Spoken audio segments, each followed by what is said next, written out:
do several mock presentations before the real one. What is the benefits? Do several mean more than 2 times. Mock presentations.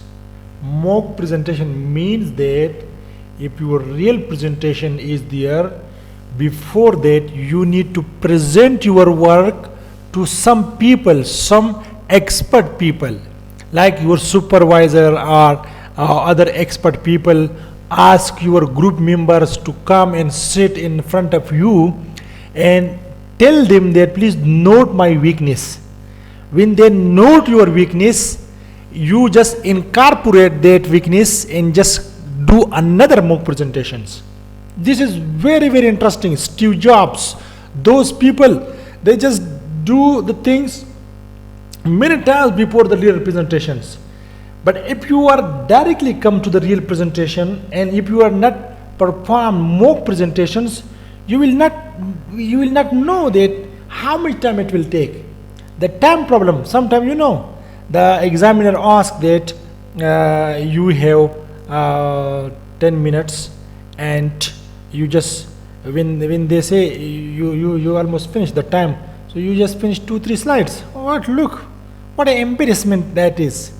So you just go and do mock presentations, whether you complete your presentation in 10-15 minutes or not. If you are not finishing the presentation, you just minimize the slides.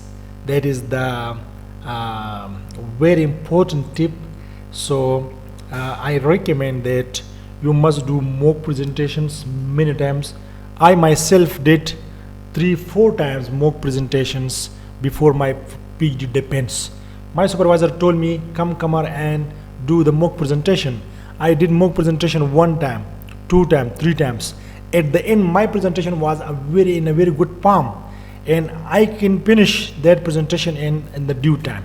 So I strongly recommend that do mock presentation. Mock presentation means that you will just present your work before your real presentation. So the audience, your colleagues, your supervisor will point out your weakness.